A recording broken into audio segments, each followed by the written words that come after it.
A mí me gustaría empezar hablando un poco de lo que está ocurriendo en Estados Unidos, ¿no? Porque tenemos el shutdown del gobierno, recorte de tipos, Trump asaltando a la Fed, los aranceles, que ya están en juego, todas las negociaciones parece que ya están acabadas o a punto de acabar, y el S&P 500 sigue fuerte. Que si tú coges un extraterrestre y él ve que el Standard & Poor's 500 está en máximos, el IBEX está en máximos, Eurostock, Bolsa Europea en máximos, DAX, también está en máximos el oro, y diría, bueno, aquí está pasando algo, ¿no? Esto no tiene ningún sentido. Esto es un tren que no para nadie. A años vamos a ver gobiernos que se han vuelto adictos al gasto. ¿Pero por qué adictos al gasto? Porque, joder, yo llego al gobierno, tengo 4 años por delante, ¿voy a ser yo el que recorte el gasto? ¿O empiezo a meter ayudas por acá, que otros estén felices, que el otro esté contento conmigo y el que el problema se lo coma el siguiente? Porque yo en 4 años me voy.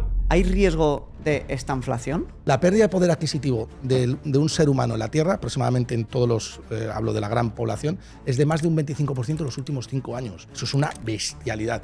¿Eso sabes lo que está diciendo? Que la moneda fiat está haciendo aguas. La moneda fiat se está yendo a la mierda. Los próximos 5 años que va a haber van a ser muy divertidos, pero divertidísimos en todos los sentidos, 5 o 10 años. Yo creo que va a haber un cambio de paradigma total y los únicos que van a ganar dinero son aquellos que estén comprados.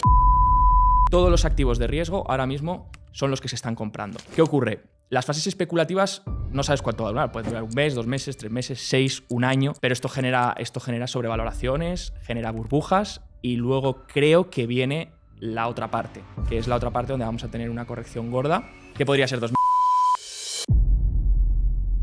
Hey, estoy seguro que vas a aprender y disfrutar un montón de esta tertulia con Javi y con Gustavo. Pero antes de continuar, déjame dar las gracias a Trade Republic por sponsorizar Linvestors. Con Trade Republic puedes ahorrar a la mayor tasa de retorno que ofrece el Banco Central Europeo, que en este momento es del 2,02% anual. Además, Trade Republic por fin han lanzado una cuenta para niños en la que puedes invertir sin comisiones si creas planes de inversión con ETFs, y también te da acceso para adultos a miles de fondos, acciones y ETFs. Para mí es una opción muy buena para rentabilizar tus ahorros e invertir a largo plazo con las mínimas condiciones posibles. Te dejo aquí abajo toda la información para que le eches un vistazo y la utilices si es algo que te interesa. Seguimos, muchas gracias. Bienvenidos a este nuevo episodio de Linvestors. El de hoy es muy especial y me hace mucha ilusión porque estoy aquí con 2 amigos, Javi del Valle y Gustavo. Ambos de ellos divulgadores, se toma muy en serio la educación en finanzas personales y los 2 asesores financieros y gestores patrimoniales. Así que vamos a aprovechar este episodio para hablar de todo lo que está ocurriendo. Esto que llaman algunos la burbuja de todos los activos. Tenemos oro en máximos, acciones en máximos, inmobiliario en máximos. Pocas veces en la historia, o no sé si alguna, se ha dado pues este factor de que todos los activos suban a la vez. Así que vamos a aprovechar esta tertulia para ver un poquito de situación macroestual, ir activo por activo, viendo qué es lo que está pasando y qué pensamos que puede ocurrir para crear nuestra cartera de inversión, protegernos y multiplicar nuestro dinero. Así que muchas gracias por estar aquí, Gustavo. Muchas gracias a ti, Javi, que ya es la 3.ª vez que me invitas y desde luego esto es un honor, todo un honor estar en tu canal. Sois los únicos 2 invitados, que es la 3.ª vez que venís al Linvestors. Y la triplete, verdad que... triplete sumamos hoy, Sí, sí. Así que gracias, Javi. Vamos a tener que preparar tazas o algo así, como en el hormiguero, ¿eh? Pues nada, equipo, a mí me gustaría empezar hablando un poco de lo que está ocurriendo en Estados Unidos, ¿no? Porque tenemos el shutdown del gobierno, recorte de tipos, Trump asaltando a la Fed y los aranceles, que ya están en juego, todas las negociaciones parece que ya están acabadas o a punto de acabar, y el S&P 500 sigue fuerte. Sigue muy fuerte. Sí, Javi, bueno, a ver, hay un gasto fiscal que venimos acumulando desde los últimos años que obviamente se está viendo reflejado en todos los activos. Un suelo de inflación que yo creo que se está manteniendo alto. Sí que ha habido una desinflación importante del 11% que llegó a estar al 3% interanual. Lo que pasa que obviamente el suelo de inflación se está manteniendo bastante alto pues por este gasto gubernamental que hay, y aquí entra en juego lo siguiente, y es en 2026 qué política fiscal se va a adaptar. Porque yo quiero dejar claro una cosa, y es los aranceles, que a veces los vemos como algo pues poco relevante o simplemente negociaciones y demás. No olvidemos que el arancel, si no logran bajarse a nivel global, son un impuesto. El arancel es un impuesto que al final le acaba pagando o bien el consumidor o bien la empresa en márgenes. Es decir, puede ser inflacionario o puede llegar a ser deflacionario si las empresas se lo comen en los beneficios. Entonces creo que todo eso para 2026 no lo estamos teniendo tan en cuenta. Parece que es como los aranceles fue algo de ayer, pero porque por el momento ha habido muchas pausas, ha habido negociaciones, y yo creo que todo esto va a ser una pieza clave para 2026, el año que viene. Comentaba Javi el tema de los déficits de Estados Unidos, ¿no? Estamos viendo déficits del 5 y 6%, que son históricos, que no se veían desde la Segunda Guerra Mundial. Y en el último episodio que hicimos aquí, Gustavo, la gente te criticó mucho porque dijiste que Trump era socialista en cuanto al gasto. Y esto Sí. impactó mucho a la gente. Sí, porque todavía sigue pensando la gente que existe la derecha o la izquierda, ¿no? Cuando lo que son, para mí, es caras de la misma moneda, ¿no? Estamos hablando de, o hablamos de socialdemocracia, impuestos y represión financiera, o hablamos de libertad. Para mí esas son las dos, o la partición clara que hay que hacer. Pero hay una cosa, Javi, que me ha gustado mucho cuando has empezado, ¿no? Presentando, y has dicho que cómo es posible que esté el Standard & Poor's 500, todo en máximos, y el oro y la plata subiendo también, etcétera, ¿no? Y yo diría que si tú coges un extraterrestre que no tenga absolutamente ni idea de nada, pero que sepa de mercados, le traes aquí y le enseñas una foto de lo que está sucediendo, solamente una foto de los activos, y él ve que el Standard & Poor's 500 está en máximos, el IBEX está en máximos, Eurostock, Bolsa Europea en máximos, DAX, también está en máximos el oro, y diría, bueno, aquí está pasando algo, ¿no? Esto no tiene ningún sentido. Y efectivamente yo creo que hay parte del mercado que todavía no se ha dado cuenta por dónde va la película, ¿no? Yo creo que Javi lo ha definido bien, ¿no? Ahora el mercado tiene cierta expectativa de lo que va a suceder en 2026, pero lo que va a suceder en 2026 hay una serie de activos que te lo están marcando. Ya la curva de tipos de interés está siendo bastante, yo diría, se está comportando con bastante honestidad, ¿no? Con respecto a lo que puede pasar tanto en el más cercano presente y en el futuro.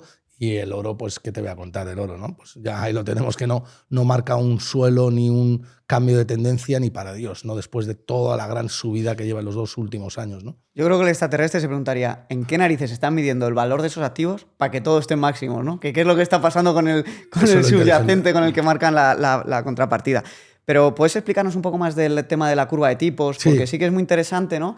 Estamos viendo el tema de que han bajado los tipos, estamos viendo el tema de que Trump presiona mucho para que sigan bajando los tipos, pero sabemos que la Fed solo controla la parte de los tipos de interés a corto plazo, pero a largo no. Entonces, ¿cómo influye esto en la economía y qué nos quiere decir este? No, y fíjate que el apunte que haces es muy importante, ¿no? Cuando dices que la Fed trata de influenciar sobre la parte corta de la curva, que son los vencimientos más cortos y, por tanto, el tipo de interés más cercano al presente y el que le afecta directamente al Tesoro americano, ¿no? Y esto es fundamental porque muchos piensan que la Reserva Federal es potente contra los tipos de interés, pero es falso. Lo único que haces es trasladar el tipo de interés de unos vencimientos a otros. Es como pegarle una patada al tipo de interés y llevarlo desde los vencimientos cortos a los vencimientos largos, porque todo lo que... al final los impuestos se pagan de una manera, o directa o sigilosamente. Es decir, el impuesto lo puedes pagar vía inflación o vía robo directo, impuesto directo, impuesto indirecto, o directamente entro a tu casa, te quito los muebles, etc. Entonces, si tú lo que quieres hacer es pagarlo o cobrar ese impuesto sigilosamente, lo que haces es lo que está haciendo Donald Trump, que es tratar de manipular la curva de tipos de interés, porque el déficit que tienes estructural en Estados Unidos, como bien has dicho, es de un 6,5%. Esto viene de ingresos, que son 4,5 billones de dólares anuales, menos gastos, 6,5 billones de dólares, tienes 2 billones de déficit que tienes que financiar con algo, ¿no? Porque no se financia del aire. Esos 2 billones, claro, el tipo de interés, los tipos de interés que tú pagas, que son los intereses de la deuda que tiene Estados Unidos, que son de 37 billones de dólares, aproximadamente es un 4%. Eso es 1 billón, 1,2 billones. Supone el 50% de ese déficit estructural que tienes. Claro, es la única partida que realmente Estados Unidos puede tratar de manipular, porque las otras partidas importantes son seguridad social, defensa y sanidad, y son tremendamente antipopulares. Entonces, Trump, que lo sabe, dice, voy a colocar mi chiringuito en la Reserva Federal para que intentar reducir el déficit como pueda, porque si no el propio déficit te expulsa como presidente, ¿no? Entonces, claro, manipular la curva de tipos a corto plazo significa que el marrón se lo va a comer otro, porque te llevas lo que he dicho, el tipo de interés a vencimientos más largos. Lo que hace el mercado automáticamente es tratar de protegerse contra esa depreciación progresiva de la moneda fiat a largo plazo, que a corto plazo es una cortina de humo para poder financiarte más, ¿no? Claro, al final, este tema de la depreciación de la divisa lo hemos visto incluso respecto al valor del dólar contra otras divisas, ya no sobre el propio poder de compra en el dólar en Estados Unidos, ¿no? Claro. Hemos visto cómo el euro se aprecia un montón frente al dólar, un montón de divisas que llevaban muchos años de tendencia bajista frente al dólar se han apreciado. ¿Cuánto de buscar protección frente a la devaluación de la moneda o del dólar o del euro hay en las valoraciones de las empresas del S&P 500 y cuánto hay de la narrativa de IA, aumento de productividad, aumento de beneficios? Que sí que hemos visto que todos esos aumentos de beneficios se han dado en la última década, cuando mucha gente quizá ya en los últimos años pensaba que no iban a poder seguir siendo sostenibles y se han ido cumpliendo. Entonces, ¿qué equilibrio hay en las valoraciones del S&P 500? Porque todo el mundo lleva diciendo un montón de tiempo que está muy caro, pero hasta ahora, hasta el día de hoy, las ganancias han ido justificando esas valoraciones. Es que, a ver, si está caro... O sea, a veces los ricos se plantean una cosa, ¿no? Imagínate que tienes mucha liquidez aparcada y dices, oye, mira, a este activo le voy a sacar una rentabilidad del 2 o del 3 y hay hasta gente que quiere comprar aunque no saque rentabilidad simplemente para no perder poder adquisitivo. Es decir, es que cada año estás perdiendo un 3,5, esto ahora. Pero es que el año pasado fue en 5, el anterior fue un 11 anual, es decir, te estás empobreciendo a unos ritmos impresionantes. Y yo creo que aquí todo el problema es el problema estructural, ¿eh? Porque luego podemos ver ciclos a corto plazo o a medio plazo y tal. Pero el problema estructural, lo primero, es que creo que se le está prestando demasiada atención a la Reserva Federal cuando la política monetaria poca importancia tiene hoy en día. Creo que todo es política fiscal. Por eso hemos visto una Fed que ha intentado manipular el ciclo económico y no ha podido. Subió los tipos de interés, los subía, no conseguía frenar la economía y en 2022 todos pensábamos la economía se va a frenar porque la Fed ha subido los tipos de interés una barbaridad. ¿Qué pasó? Estos tíos mantuvieron un gasto del 7% de déficit sobre el PIB y consiguieron mantenerle el ciclo, ¿no? Entonces creo que todo es ahora política fiscal y dentro de esa política fiscal hay que discernir muy bien, porque sí, está la narrativa de Estados Unidos viene gastando con un déficit muy elevado y un gasto elevadísimo y yo creo que eso se va a mantener estructuralmente en el largo plazo por lo que decía Gustavo. Lo primero, porque la población se hace más mayor y bueno, el envejecimiento de la población, ¿no? Eso significa más gasto de Medicare. Luego tienes también armamento, necesitas más gasto últimamente por los conflictos que hay a nivel global y luego por un cambio en los tipos de interés. Si antes los tipos de interés estaban en negativo 0 y te endeudabas a un coste prácticamente negativo, ahora te estás endeudando a un coste del 5-4% anual. Entonces eso hace que cada vez el gasto por intereses sea mayor, ¿no? Todo ese marco estructural, de hecho esto lo define muy bien el analista Lynn Alden en Estados Unidos, que tiene un libro muy bueno que se llama Dinero Roto, que lo han traducido ahora, Broken Money en inglés, lo sacó hace unos años, y la frase la define como esto es un tren que no para nadie. Es decir, la estructura, a años vamos a ver gobiernos que se han vuelto adictos al gasto. ¿Pero por qué adictos al gasto? Porque, joder, yo llego al gobierno, tengo 4 años por delante, ¿voy a ser yo el que recorte el gasto? O empiezo a meter ayudas por acá, que otros estén felices, que el otro esté contento conmigo y que el problema se lo coma el siguiente. Porque yo en 4 años me voy. Y ese es el problema, que no hay incentivos en base a los dirigentes y no está pasando solo en Estados Unidos, sino que está pasando a nivel global. Y ahora un cambio político fiscal podría venir porque sí, ha mantenido mucho gasto. Pero, de nuevo, los aranceles es medida fiscal también y es un impuesto. Y por un lado, Trump renovó la TCJA, que es esos recortes de impuesto que hizo en 2017, se han renovado y se han mantenido, y por eso las proyecciones de gasto han incrementado un poco, pero si yo meto aranceles, de una forma te estoy subiendo otra vez impuestos y estoy volviendo a meter una política fiscal restrictiva. Entonces, por eso te digo que ahora venimos de una política fiscal expansiva, pero en 2026 eso podría cambiar. Y ahora estamos en una fase especulativa de activos donde también el crédito privado ha empezado a subir y eso ha nutrido mucho. Estamos viendo, por ejemplo, el apalancamiento FINRA que comparten de los brokers, que es básicamente nos muestra el nivel de margen de deuda que prestan a los clientes, está en máximos. Sí que es verdad que en términos relativos todavía estamos en niveles controlados, pero vemos que se está disparando a unos ritmos de por encima del 8% anual. Entonces, hay mucha pelea, ¿no? Como bien explica Javi, entre, por un lado, estimulo la economía con los déficits, con otro meto aranceles, que son impuestos, entonces parece que están ahí jugando con las palancas, pero la realidad es que la inflación no termina de bajar, mientras van a intentar bajar los tipos a corto plazo. ¿Hay riesgo de estanflación? Claro, hay un riesgo muy, muy alto de estanflación. De hecho, buena parte del mundo ya está metido en una estanflación. ¿Podrías explicar lo que es la estanflación para el que nos escucha? Bueno, la estanflación básicamente es la propia palabra suma dos palabras que son estancamiento más inflación, ¿no? Entonces, cuando tenemos unas empresas que crecen nominalmente y no realmente, lo que está generando es una pérdida de poder adquisitivo real para el accionista. Dicho de otra manera, lo que creces es en términos nominales, pero no reales. Es decir, en términos nominales tú puedes tener más unidades monetarias, pero que esas unidades monetarias cada vez adquieran menos, ¿no? Entonces, esto se carga completamente una economía si además lo sumas a que las empresas no crecen estructuralmente porque no tienen beneficios reales. Digamos que la estanflación es el peor escenario que se puede dar a una economía. Y además, lo malo que tiene la estanflación es que después probablemente venga una deflación, que es precisamente porque dejas de creer en la moneda fiat, pues tratas de acumular activos que te proporcionen liquidez, pero activos reales, no posicionarlos en crecimiento empresarial ni tratando de descontar flujos, porque el cálculo económico está completamente distorsionado por el efecto inflación, ¿no? Entonces, a mí me gustaría subrayar una cosa que ha dicho Javi que me parece muy importante, cuando dice, este tren no hay quien lo pare. Esa es la naturaleza de lo que está sucediendo ahora. Eso es, yo creo que la frase más importante incluso de esta charla que vamos a tener. Efectivamente, el problema es estructural. Este tren no hay quien lo pare porque un político, un ser humano que bueno, pues que se sienta en la Casa Blanca o en las presidencias, no puede parar este tren, es imposible.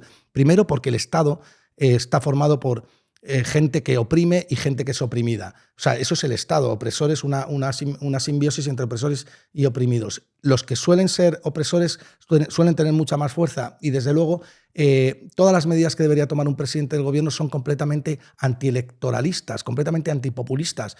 Tú dime, realmente para que yo pudiera vender mi oro y volver a confiar en el dólar, tendría que ver a un presidente del gobierno que se carga las pensiones o que por lo menos migra hacia un sistema de capitalización, no que coge un sistema de reparto y lo pseudo convierte en un sistema de capitalización, como está pasando en todos los países del mundo, que eso es un atraco a la otra mitad de la población. Rebajar la sanidad o convertirla directamente en privada, educación privada, todo eso es completamente antielectoralista. Eso es que no puede coordinarse con la idea de ser político. Por tanto, el riesgo para mí es sistémico, no tiene solución y lo único que lo puede parar es la propia inercia del ciclo económico, como ha pasado en otras épocas, como pasó en 1920, 1930, con aquella famosa época de crecimiento que luego acabó en una gran inflación y luego una gran deflación, como precisamente predijo en aquella época Hayek, en contra de lo que decía Keynes. O sea, Keynes decía, no, esto va a seguir tirando, no sé qué, cuando toda la economía iba creciendo mucho en la década de los 20, y Hayek le advirtió, dijo, vas a perder tu dinero si sigues invertido en bolsa porque esto va a petar. Y efectivamente en 1929 petó y entramos en una gran deflación. Esto también pasó en el año 98, en el año 2000, en el año 2008 y volverá a pasar ahora porque el sistema necesita reajustarse, ¿no? Esto yo creo que lo he dicho muchas veces. Es como si coges a un gordo que pesa 250 kilos, lo metes al gimnasio y lo pones a dieta.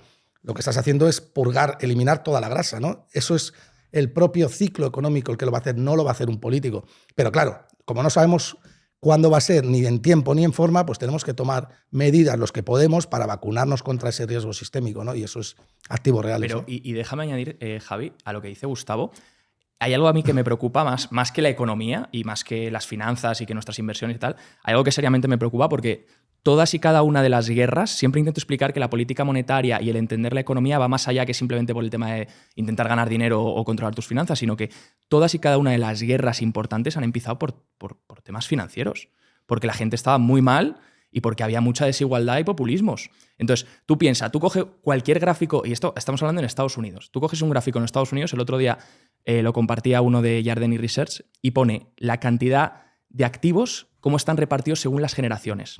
Tú ves las acciones y los fondos mutuos, están todo en posesión de los baby boomers y de la generación silenciosa. Si te vas a las generaciones millennial y tal, no tienen absolutamente nada de activo. Entonces, ¿qué pasa?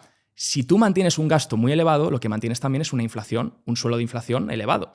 Y lo que consigues con eso, aunque crean que no, aunque crean que, bueno, que un gobierno mantenga el gasto elevado es algo populista, es algo que es social, es todo lo contrario. Porque si el activo está en manos de los ricos, de los multimillonarios, lo que consigues es que la inflación le afecta al pobre, al que más, porque no tiene nada y porque cada día que va al supermercado le sube la compra, le suben las facturas, le sube todo. Y el rico lo que hace es que no solo puede invertir en activo, vivienda, se revaloriza, acciones, oro, sino que encima puede meter al 5% y cero de riesgo todo su dinero, como hace Warren Buffett, en letras del tesoro, porque el tipo de interés a corto plazo lo eleva la Fed, diciendo voy a luchar contra la inflación para ayudar a las familias pobres. A las familias pobres no se estás ayudando en nada, les estás manteniendo un tipo de interés del 5%, por lo tanto todo su crédito revolving, tarjetas de crédito revolving al 25% de interés. Imagínate una familia pagar eso más todos los gastos que te están subiendo. Y mientras el rico se sigue enriqueciendo. Y ese es el problema, que lo que acaban generando estas prácticas es más desigualdad, y lo estamos viendo incluso en nuestro país, pérdida de la clase media, y eso genera populismos. Y cuando generas populismos es cuando das pie a que figuras que son muy extremistas puedan llegar al poder. Y cuando eso ocurre, ahí llegan los problemas, y son problemas que van más allá del dinero. Sí, es que de hecho lo que estabais comentando, ¿no? Hablábamos antes de la estanflación, que es que hay crecimiento, pero que es por debajo del crecimiento real, ¿no? Y que entonces hay una sensación de pérdida de desconfianza en la divisa. Y lo que hablas justo ahora de que las generaciones más jóvenes se están quedando fuera del sistema porque no tienen acceso a esos activos financieros, se ve muy claro en España. Desde el 2000, los grupos poblacionales menores de 30 años han perdido un 70% de la riqueza real que tenían en el 2000. Los de menores de 45 han perdido un 50% y los únicos que han mantenido poder adquisitivo son los mayores de 55. Pero por una sencilla razón, no es ni siquiera por los sueldos. Es porque en España el 80% de este grupo tenía vivienda en propiedad y la vivienda se ha revalorizado, ¿no? Entonces, claro, te das cuenta de que en España, en cierto modo, llevamos 15 años con esta inflación para un grupo poblacional grande. Y en Estados Unidos la ha habido. Salieron estudios de la Fed del gasto de consumo. El PIB de Estados Unidos es un 80% gasto del consumidor. Y dicen, coño, ¿cómo puede ser que con la inflación que hay el consumo siga fuerte y el PIB aguante? Hizo la Fed un estudio y lo medía por percentiles. Claro. Y resulta que los percentiles bajos desde 2022 han reducido su consumo. Los que lo están manteniendo es el efecto riqueza del que tiene activos, se siente más rico y consume más. Y eso que en Estados Unidos la productividad es mayor que en Europa, que sobre todo en el 2008, y han subido más los salarios en términos reales que en Europa. Pero es que en España concretamente, claro, esto lo hablábamos el otro día con Rayo, ¿no? Que vino al podcast, y decíamos, sí, es verdad que el PIB en España ha subido, pero no el PIB per cápita. Ha subido por el efecto inmigración, por el efecto de que, oye, se genera más actividad económica, pero cuando lo divides entre la población, realmente la población no es más rica que antes. No, Entonces, bueno, y también sube por el efecto de la deuda, claro, que es el crecimiento nominal y no el crecimiento real del que yo hablaba antes, ¿sabes? ¿Por qué creéis que Moody's y las agencias de calificación han mejorado el rating de calificación crediticia de España? Bueno, yo creo que Moody's y las agencias de calificación tampoco tenemos que hacerles mucho caso. Esto es como cuando dice JP Morgan, el oro va a corregir, o lo dice Goldman Sachs. Bueno, que ahora se están sumando al carro, Gustavo. Bueno, sí, al carro. El otro día leí que lo veían en $6.000, pero si lees fíjate, que lo diga JP Morgan es revelador porque tienen un mandato muy claro, proteger al dólar, ¿eh? Y lo han hecho siempre. Fijaos que JP Morgan, Goldman Sachs y las grandes casas de inversión en Estados Unidos han estado siempre hipercortos de plata, a pesar de que se han llevado multas tremendamente miles y miles de millones, porque el Tesoro estaba incentivando a que estuvieran cortos de plata, porque la plata tiene un componente industrial muy fuerte y por tanto impacta en la inflación de Estados Unidos. Y Estados Unidos necesita proteger la inflación, tener una inflación de un 4 o un 5% para poder refinanciar su deuda, pero sin que se le escape mucho, porque eso te puede cargar un presidente.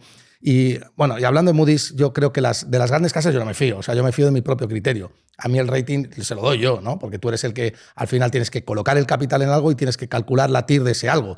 Obviamente a mí que me diga Moody's que España tiene un rating un 2% con un paro estructural del 11%, pues ¿qué quieres que te diga? A mí no me da seguridad prestarle a España un tipo de interés real negativo, porque como bien ha dicho Javier, el tipo de interés oficial seguramente esté mucho más por encima del tipo de interés que nos venden, porque las cestas cada uno las calcula como le da la gana y las ajustan para que la inflación salga el 4%, que ya es estructural, 4%. Lo ha dicho antes también Javier. La pérdida de poder adquisitivo de un ser humano en la Tierra, aproximadamente en todos hablo de la gran población, es de más de un 25% en los últimos 5 años. Eso es una bestialidad. Eso, ¿sabes lo que está diciendo? Que la moneda fiat está haciendo aguas. La moneda fiat se está yendo a la mierda. Perdóname que hable así, pero es verdad. Las funciones del dinero son función de intercambio, sobre todo generalmente aceptado.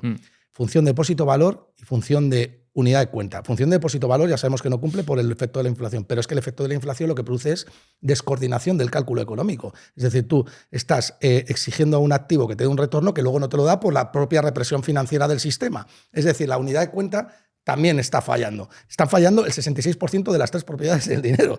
Solamente falta que la gente diga, ya no lo quiero, y se vaya a hiperinflación, que está pasando también.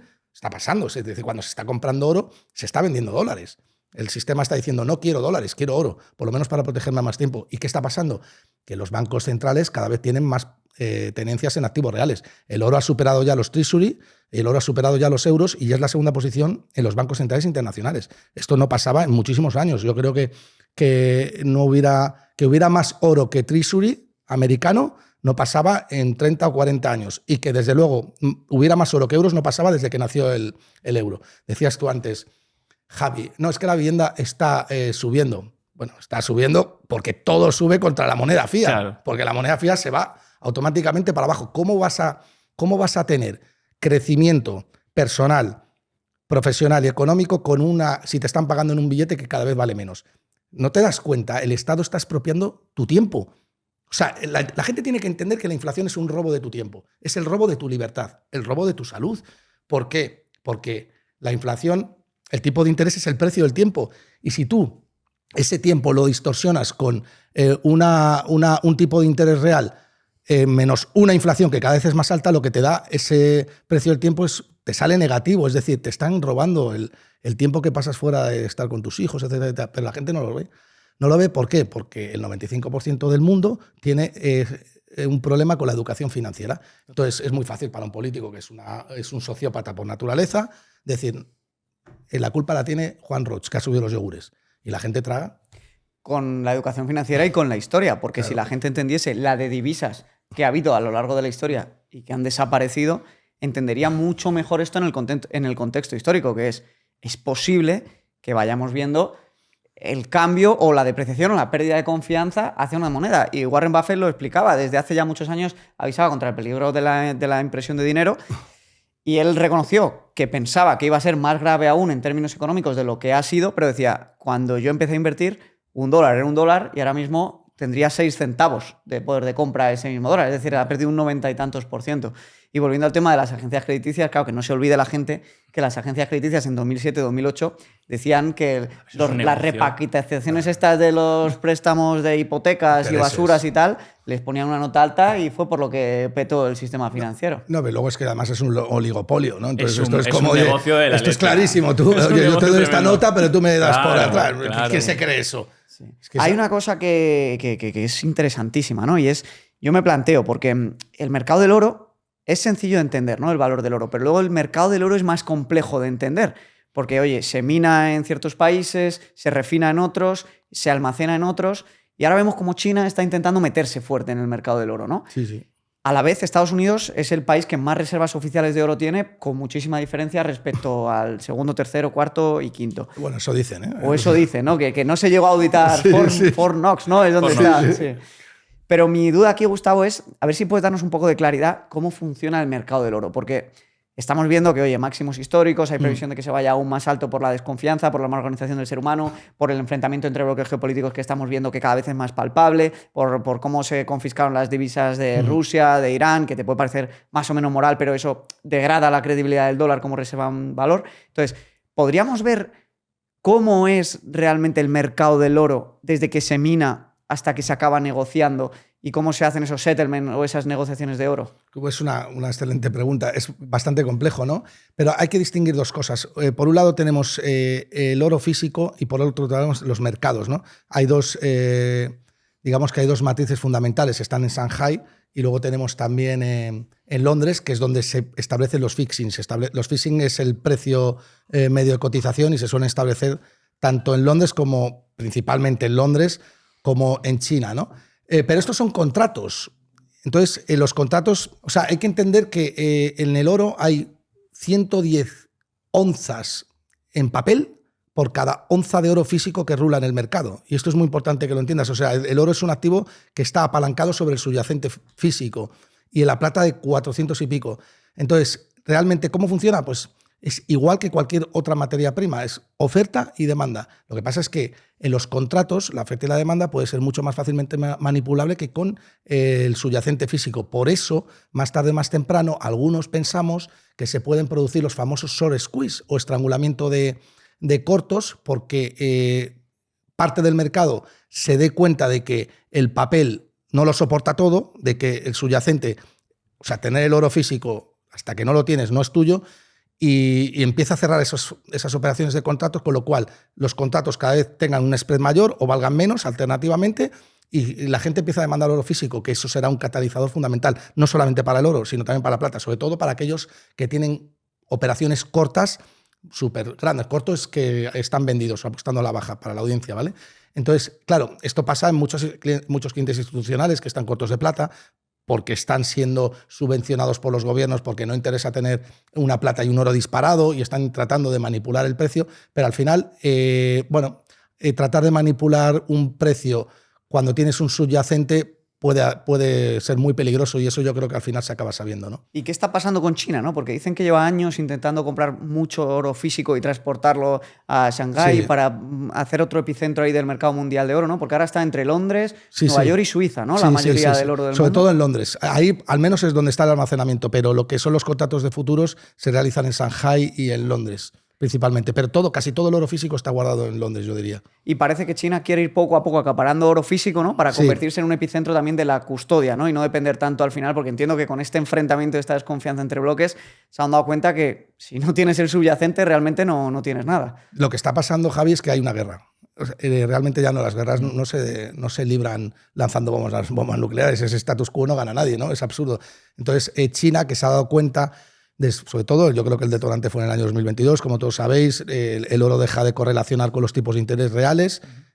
Antes, cuando el tipo de interés real negativo, es decir, represión financiera, el mercado corría rápidamente a refugiarse en otras alternativas, ¿no? O aquello que mantuviera el tipo de interés real positivo, que no es otra cosa que respetar el precio del tiempo del ser humano. Entonces, China ahora se ha dado cuenta de que no puede pelear a futuro con Estados Unidos o con cualquier otro país si no tiene en su balance activos reales, porque a partir del año 2022 pasó algo que fue, yo creo que un detonante, ¿no? O sea, yo creo que ya se venía cociendo, ¿no? Es verdad que los bancos centrales, Estados Unidos es el que más tiene, con 8.500 toneladas de oro, luego va Alemania, pero los países orientales, sobre todo esos países que siempre han querido competir contra Estados Unidos, BRICS y tal, estaban un poco perdidos en cuanto a cómo podemos tener un pasivo fuerte a futuro. Claro, en el año 2022, cuando Rusia invade Ucrania y Estados Unidos decide expropiar 300.000 millones de dólares a golpe de clic, se dan cuenta de que eso no es un activo refugio. ¿Cómo coño va a ser un activo refugio algo que a golpe de clic lo congelas, ¿no? Y entonces empiezan a comprar oro y se dan cuenta de que la manera de luchar contra el dólar a futuro es comprando oro. Fíjate que Estados Unidos no está comprando oro. ¿Por qué no compra oro Estados Unidos? Porque sería reconocer que su divisa es una mierda. Entonces, oye, tenemos que comprar oro, pero vamos a ver cómo lo hacemos, porque al mercado no le vamos a decir que el dólar ha dejado de valer. Pero los chinos no, los chinos y los BRICS tienen que fortalecer su basura de divisas comprando... No, Estados Unidos responde con las stablecoins. Claro, con las stablecoins. Es decir, si es la siguiente gran tendencia que todo el mundo quiere pasarse al sistema stablecoin y hacer los pagos con eso, bueno, pues no pasa nada, que sea USDC, pero por detrás está respaldada 1 a 1 con activo estadounidense. Entonces, al final es como si fuese el dólar. Sí, además la gente no lo entiende tanto y entonces parece que da la sensación como más de disfraz. Claro, eres un antisistema, con Tether. Tú ponte a comprar oro ahora. O sea, es que es muy fuerte. Si te pones a comprar oro, Estados Unidos dice, ¿por qué coño estás comprando oro? Joder, porque tengo que protegerme contra la propia mierda que yo he creado. Saturno devorando a un hijo, ¿no? Pero piensa que interesante, porque lo que dice Gustavo, añadiendo al oro, ya él es el experto, pero algo que es curioso es que el oro, recordemos que tiene carry negativo. ¿Qué significa carry negativo? Que si tú lo almacenas, no te da nada, sino que te cuesta dinero. Es decir, tú pagar una caja fuerte, el tener el oro físico y demás, cuesta dinero al año, igual que tenerlo en un ETF te puede costar una comisión del 0,12, la Mundi, por ejemplo. Vale, a partir de ahí dices, ¿cómo puede ser? O sea, imagínate en la situación en la que está el mundo para que alguien acepte carry negativo cuando tiene la letra estadounidense al 5% de interés anual. Es que es heavy. Estoy aceptando un metal que no produce flujos simplemente por protegerme de algo cuando podría comprar un activo que me paga un 5% de interés. Y no lo quiero. Parece, ¿no? Yo creo que va claro un poco con lo que comentábamos del cambio de tendencia geopolítica de desconfianza entre los bloques, ¿no? Hay una guerra. Globalización, aranceles, enfrentamientos en Rusia, enfrentamientos en Filipinas, enfrentamientos en Corea. Y hemos visto que hay que acudir a lo que se ha acudido siempre. Sí, pero hay una cosa que me preocupa mucho, Javi, que lo haga un banco central como China, lo entiendo. Porque, oye, al final tu competidor es Estados Unidos, aunque la letra me esté pagando un 5%, si quiero alguna vez fortalecer el yuan por encima del dólar y entender que el que tiene el monopolio de la moneda es el dueño del mundo, pues bueno, pues voy a empezar a utilizar. Pero que lo hagan los propios americanos, los ETFs de Estados Unidos han disparado en septiembre. Y ahora estamos en máximos de hace 3 años. Hemos pasado de 100.000 a 200.000 millones. ¿No puede haber también una jugada de, oye, si yo soy el que más reservas de oro tiene, están almacenadas en un aliado estratégico que es Reino Unido o Europa y tal, también le interesa a Estados Unidos que se revalorice el oro para compensar o diluir de alguna manera el peso de la deuda? Porque vi que creo que era que en trillones americanos ya el valor de la reserva de oro ya había llegado a 1 trillón americano, que es poco comparado con la deuda, pero tampoco le va mal que sus reservas se revaloricen, ¿no? Para la solvencia y la credibilidad de su sistema. Bueno, yo creo que lo que le va bien a Estados Unidos es que se revalorice el dólar contra el resto de divisas mundiales y que se mantenga a un nivel adecuado contra bienes y servicios, que es el efecto de inflación. Eso lo habíamos hablado antes, ¿no? Dice, no, el dólar se está depreciando, pero ¿en favor de qué? Porque muchos piensan, yo he escuchado a muchos economistas últimamente hablar de que el dólar está perdiendo fuerza y claro, y la gente se está yendo a euros y economistas de mucha reputación y digo, pero vamos a ver, membrillo, con todos los respetos, ¿cómo coño alguien va a vender dólares en favor de euros si en Estados Unidos está todo el desarrollo tecnológico? Llevas con los tipos de interés al 5 o 6% y no lo has conseguido meter en una recesión. PIB, que vimos el PIB trimestral creciendo el otro día con una barbaridad. Y me dices tú que en un continente donde hay una estanflación de libro, que eso es, bueno, me ahorro la expresión, ¿no?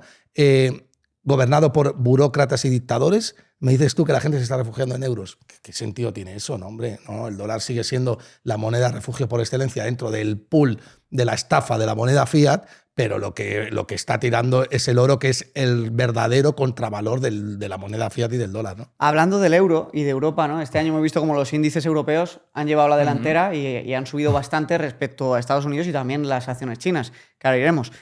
¿Creéis que tiene recorrido todavía el potencial alcista de las bolsas europeas, teniendo en cuenta esto que hablamos, ¿no? De que pues, el problema que hay de regulación en Europa, de productividad, de impuestos altos, de que el capital tiende a irse a Estados Unidos, de que el desarrollo de la tecnología está en Estados Unidos? ¿O ya ha agotado ese impulso, ¿no? Porque cuando uno ve las predicciones de Vanguard de los próximos 10 años, a Estados Unidos realmente es a la que menos potencial de rentabilidad le dan respecto a Europa o países desarrollados excluyendo Estados Unidos. Y es un poco paradójico, ¿no? Teniendo en cuenta lo que acabamos de hablar, de que es la potencia económica real donde se genera todo ese aumento de productividad. A ver, hay varias cosas que afectan a los flujos internacionales. Por ejemplo, el dólar. Cuando el dólar cae, los flujos internacionales se ven súper bien beneficiados. Por ejemplo, tú quieres hacer una cobertura. Tengo mi cartera muy expuesta en dólares y quiero hacer una cobertura. Pues nosotros, por ejemplo, abrimos mucho emergentes en las carteras este año, porque emergentes se tiende a beneficiar cuando el dólar cae. No es coincidencia que China lo esté haciendo bien, Brasil lo esté haciendo bien, entonces por la caída que ha habido del 10% del dólar, ¿no? Europa también, pero fíjate, volviendo al tema del gasto fiscal, Europa anunció hace poco, Alemania, que es la que, bueno, en términos de deuda sobre PIB, ahora podría meter más cantidad de deuda, anunció ese plan fiscal que Europa va a tener que cumplir. Y en Europa, si ya estamos diciendo que hay un gasto elevadísimo y que las pensiones son caras y que hay mucho gasto, no sabemos lo que se viene. Es que tenemos que llegar a un 5% para cumplir con la OTAN y eso es un gasto inmenso. Europa va a tener que meter un gasto fiscal elevadísimo y Estados Unidos quiere que lo haga. Y Alemania lo va a hacer. Entonces, claro, yo creo que el mercado ha puesto mucho precio a eso. ¿Por qué el DAX? Dice, joder, el DAX no para de subir. Yo creo que ha ido poniendo precio a todo ese gasto fiscal que se va a venir. China lo mismo. China en noviembre de 2024, que de hecho lo comentamos en uno de los podcasts, Xi Jinping y todo el gobierno chino anunciaron que iban a salir con todo y que iban a meter un gasto fiscal y un estímulo. Y desde entonces, de hecho, yo recuerdo la intervención de David Tepper, de Appaloosa, el gestor de fondos, que fue a CNBC, pidió, llevadme, porque no va a CNBC mucho, va una vez cada 3 años o 4, y pidió que le llevasen para salir en televisión y decir, hay que comprar todo China, me estoy saltando todas mis medidas de riesgo, esto es lo mismo que 2008 con la Fed. Ahora en China lo veo igual. Y le ha salido genial la jugada. Hemos visto un movimiento en China impresionante, ¿no? Bueno, también China venía de unos múltiplos muy contraídos. Sí, venía súper deprimida. Y muy mal ambiente, ¿no? Sí. En el sentido de que esto no vale nada. Ya cuando un inversor, siempre dice Warren Buffett, hay que pescar cuando hay sangre en las calles y hay que salir a comprar, ¿no?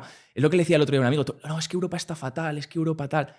Esto hace un año lo comentaba en un podcast, decía, ya, pero es que cuando está mal es cuando tienes que buscar oportunidades. Y en Europa, bueno, Gustavo también lo estuvo comentando, había small caps industriales a múltiplos. Y hay precios que están tirados. Y hay precios todavía interesantes. Pero fíjate, hay una cosa que para mí es una de las claves también de la apreciación del euro frente al dólar. No que el mercado haya ido corriendo a refugiarse en euros vendiendo dólares. Eso es lo más absurdo del mundo.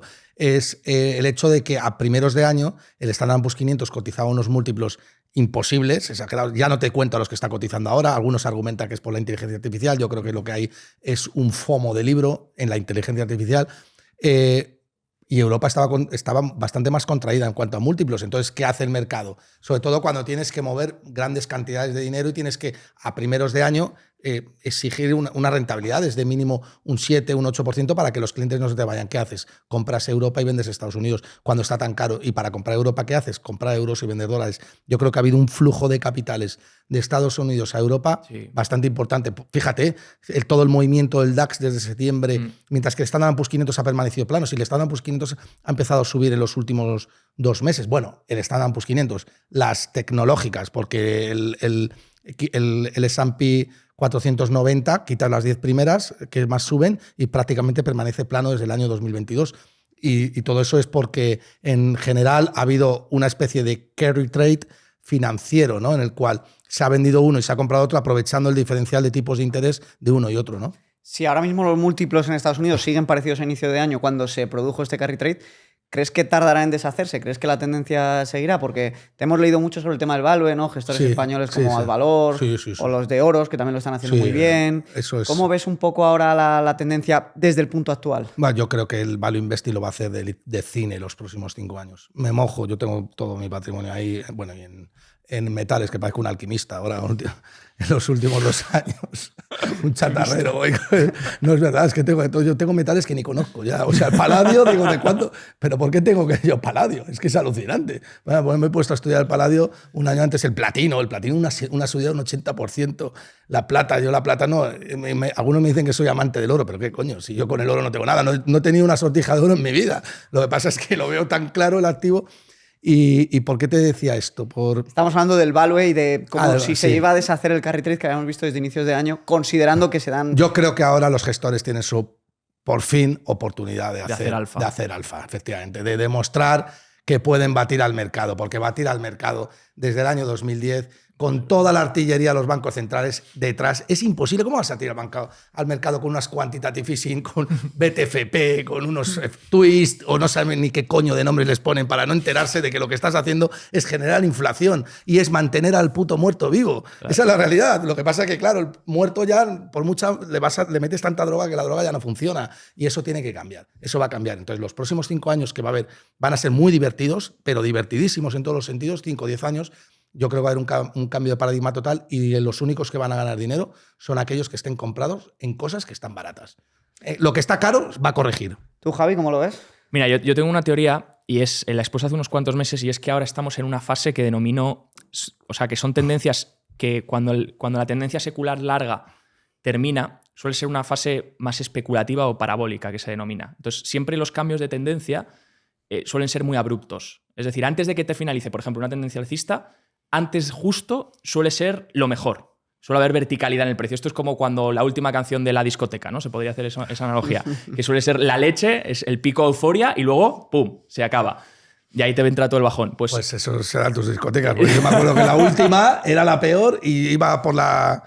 Bueno, te daba igual ya la chica que fuera, ¿no? Te cogías a la que pillabas. Entonces creo que ahora estamos en una fase especulativa porque si tú miras todos los activos de riesgo especulativos, están subiendo todas. Están subiendo hasta el cannabis, estilo 2021. O sea, todos los activos de riesgo ahora mismo son los que se están comprando. ¿Qué ocurre? Las fases especulativas no sabes cuánto va a durar. Puede durar 1 mes, 2 meses, 3 meses, 6, 1 año.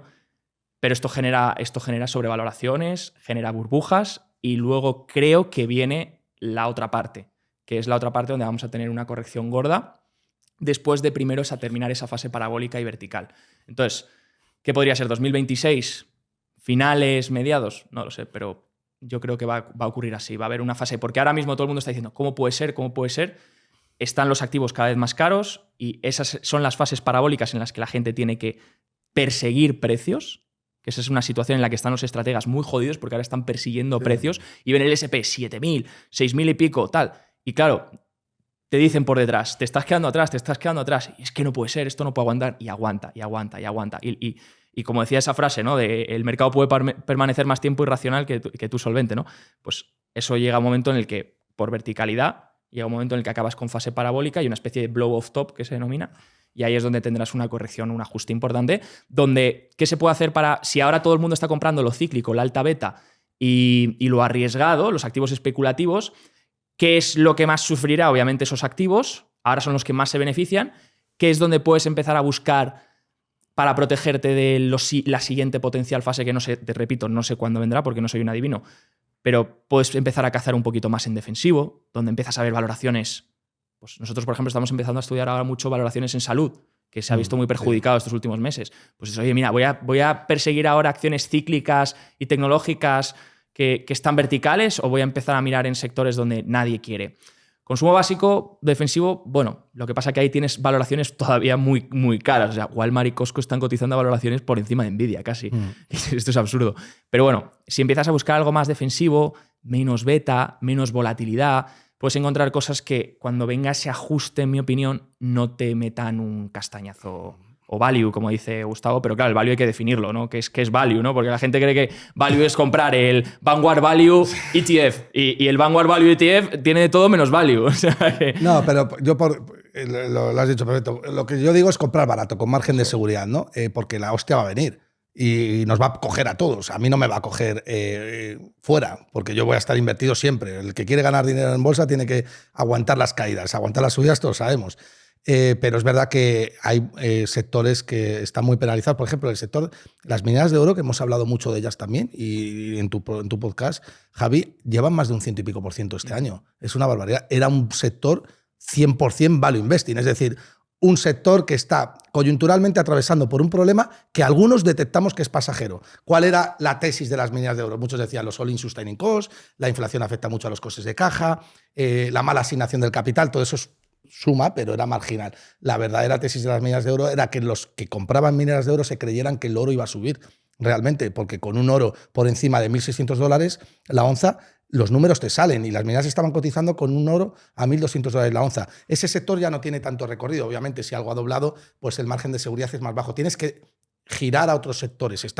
Yo creo que ahora sectores que son muy interesantes son los relacionados con el petróleo. Todo el sector offshore, el drill, perforación, todo eso está regalado a 3-4 veces múltiplo. La gente piensa que ya el petróleo no va a subir, que la energía no va a subir, que bueno, que esto de la inflación no afecta a la energía cuando la energía es el principal catalizador de la inflación. No sé, hay empresas que están muy baratas. El sector papelero en Europa, regalado. También el sector financiero, algunas compañías como Alantra, que ves la capitalización bursátil y luego te das cuenta y dices, bueno, si están regalándome el negocio operativo porque tienen 40 millones en caja y si luego venden sus participaciones, todo lo que yo he pagado me lo están devolviendo. O sea, que toda la actividad que genere es gratis, ¿no? Semapa, que la hemos dicho por activa o por pasiva, tiene un holding bastante curioso, que se aunan el negocio celulosa y el de papelera por la parte de, eso es la familia Queiroz, por la parte ahí no recuerdo ahora, Navigator, que es el 75%, solamente Navigator explica más del 100% de la capitalización bursátil de Semapa. Es decir, ahora mismo tienes un mercado que es completamente bipolar. O todo está muy caro, o tienes cosas muy caras, o tienes cosas muy baratas. Por eso digo que el que se anticipe y se adelante y haga los deberes ahora y entienda en qué parte del ciclo estamos, que es un ciclo de cambio total, los próximos años no solamente va a poder aguantar la tormenta, sino que la va a sacar del estadio en cuanto a rentabilidad. Muy interesante, porque ahora estamos hablando sobre todo de renta variable, es decir, de sectores dentro de la renta variable que puedan estar más baratos. Pero una buena manera también de protegerse y de diversificar y sentir que uno está mejor ante potenciales cambios de ciclo es jugar con distintos activos, ¿no? Y hay gestores muy buenos que explican que la gran rentabilidad que han conseguido sacar durante toda su carrera ha sido también por mirar fuera de la renta variable e ir moviendo entre activos, como ha pasado con el oro en estos últimos años, ¿no? ¿Cómo veis la renta fija para este potencial cambio de ciclo? Pues otro activo defensivo más. Mira, dentro de este progreso que ha dicho Gustavo y donde vas identificando, porque dices, tú lo que no quieres hacer es de un día para otro quitarte toda la cartera, porque si te quedas fuera muy pronto, puedes perderte las mejores subidas y las fases parabólicas son muchísima rentabilidad en muy poco tiempo. Entonces, lo que quieres hacer es, o personalmente yo como lo abordo, vas progresivo. Es decir, a medida que vas viendo una euforia enorme en los mercados, vas viendo que los activos tienen unas valoraciones que no son ya tan razonables, muchísima, bueno, pues que todo está yendo a lo especulativo, vas poco a poco rotando. No te quitas de gol, no dices, oye, me salgo del mercado, que la gente piensa que esto es, entro al mercado, me salgo del mercado, el patrimonio no lo vas vendiendo, simplemente lo vas construyendo y lo vas cambiando de sitios, ¿no? Y coges y dices, vale, pues voy a ir descargando un poquito de cíclico, por ejemplo, voy descargando un poquito de beta, me voy metiendo más en estos sectores más defensivos o con mejor valoración, etc. Y en la renta fija pasa un poco lo mismo. En la renta fija tenemos, una oportunidad, lo primero, porque quien quiera tener, ya sin ni siquiera riesgo divisa, es decir, el que quiera en euros tener renta fija al 4% le puedes sacar. Y no me estoy yendo a duraciones elevadas, porque la duración es la sensibilidad a los tipos y pasó algo que el año todo el mundo quería, que la Fed, como iba a bajar tipos, oye, me voy a bonos 20 años plus o 30 años plus, y lo que le dio el mercado es una lección de humildad a la gente diciendo, oye, mira, la Fed no controla los tipos de interés a largo plazo, sino que estos dependen del gasto fiscal, en general del crecimiento nominal, que es donde está la economía creciendo en términos de inflación y de crecimiento. Ahí es donde va a estar el tipo de interés a largo plazo. Entonces todo el mundo compró esos bonos pensando que porque el Banco Central iba a bajar tipos, estos se iban a disparar y no pasó, ¿no? Entonces, ¿qué ocurre? Si te vas a duraciones medias, sensibilidades medias, no tienes ese riesgo en precio, pero puedes seguir capturando. Si la economía se llegase a desacelerar un poquito, puedes seguir capturando ese upside.